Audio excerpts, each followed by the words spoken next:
За бүгдээрэнд нь энэ сайхан шинэ өглөө, шинэ өдрийн мэндийг хүргэе. Тэгээд өглөө болгон хамтдаа залбирч, хамтдаа эзний үгийг хүлээж авч байгаа та бүхэндээ бас үнэхээр талархаж байна. Тэгээд энэ цагийг бүгдээрээ хамтдаа эхлүүлээд хамт залбирая. Хэзэн Есүс таньда баярлалаа. Эзэн бурхан минь, бид үнэхээр өөрсдийгөө танд өргөж байна. Та бидэнд энэ л сайхан өдрийг өгсөн таньда баярлалаа. Таны гайхамшигтай мотор, таны оршихуй, таны ариун сүнсний хүч чадал, таны удирдамж бидэнтэй өргөлж хамт байх болтугай. Энэ цагийг таньдаа өргөж, урд байгаа бүхий л цагуудаа таньдаа өргөж, Есүс Христийн нэрээр бид хамтдаа залбирanгуйлаа. Амен. Амен.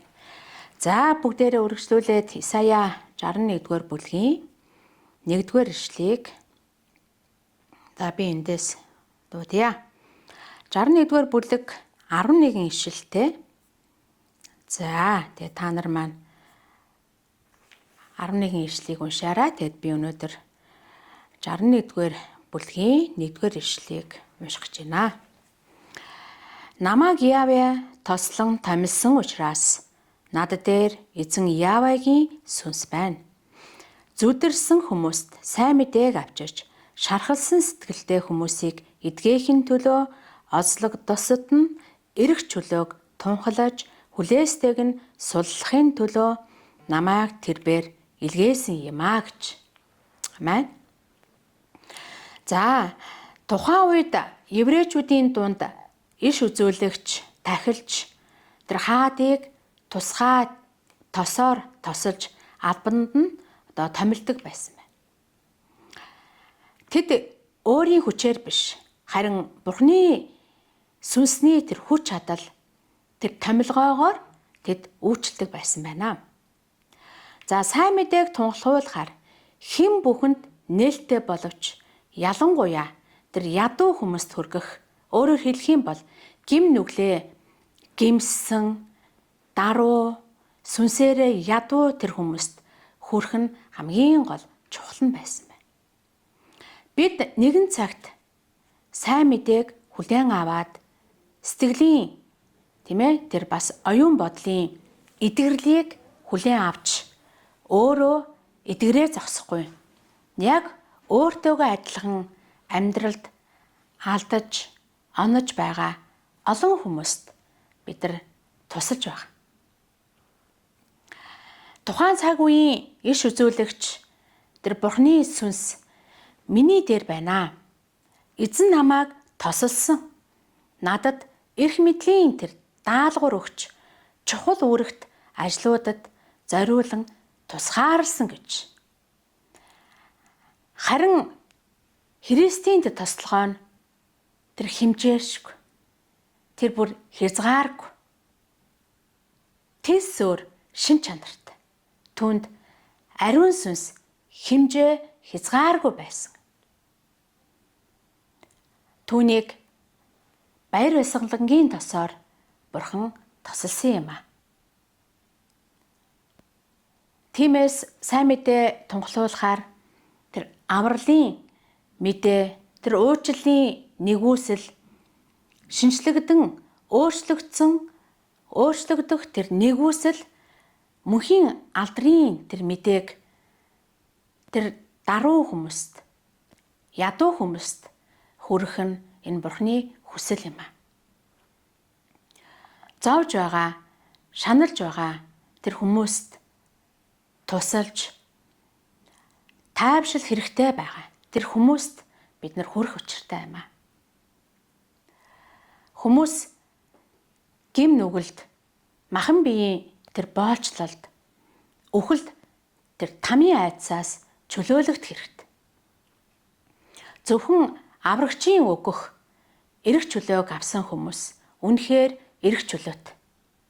Зовлонгоос ангижраа зогсохгүй.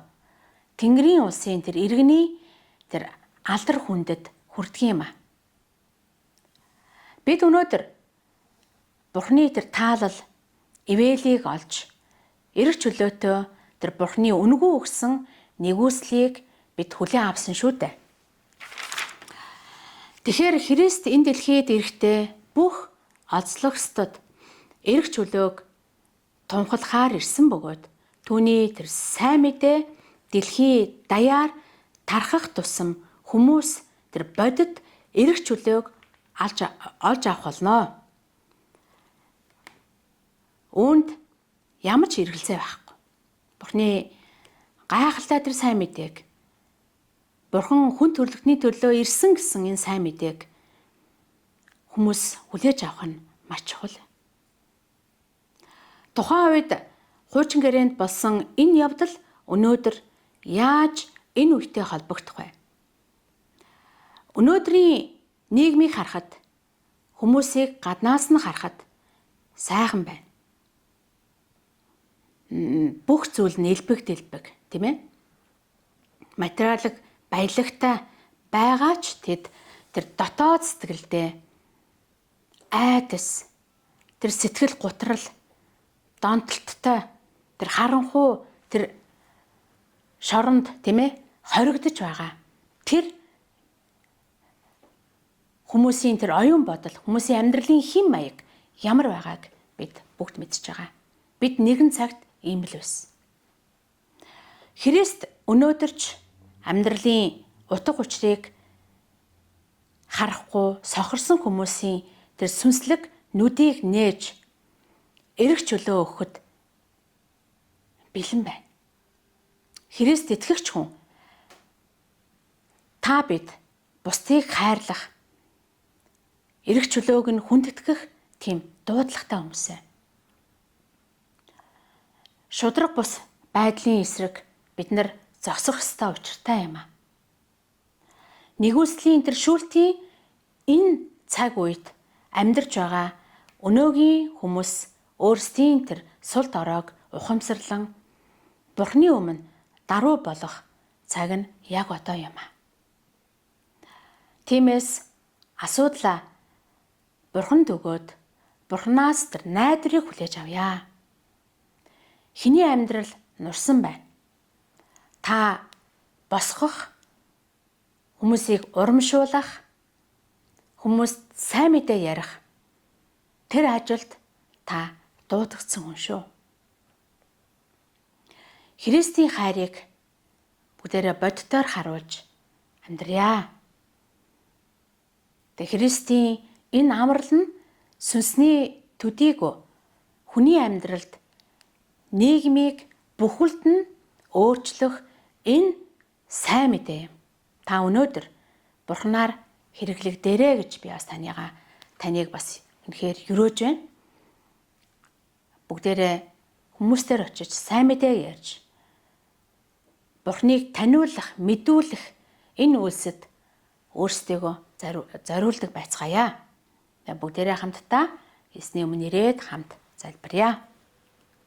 Халелуя Иесус. Хайртай Бурхан аамын тандаа баярлалаа. Таны үгэнд бид үнэхээр талархаж байна. Исая иш үзүүлэгчээр дамжуулан хэлсэн таны амлалтыг бид яг одоо өөрсдийнхөө амьдрал, гэр бүл болон эргэн тойрны хүмүүсийн дээр бид үнэхээр тунхлаж байна. Бидэнд тулгарч байгаа аливаа бэрхшээл, ядарч туйлдсан мөчүүдэд та өөрийн хүч чадлыг өгч зүрстгэлийг минь таны амар амгалан дүүргэх болтугай. Хэзээ минь тандаа баярлаа. Бүх алдрыг тандаа өргөж Есүс Христийн гайхамшигтай хүч чадалтай нэрээр бид санаа нэгдэн ерөн талархан залбирanгуйлаа. Есүсийн нэрээр. Амен.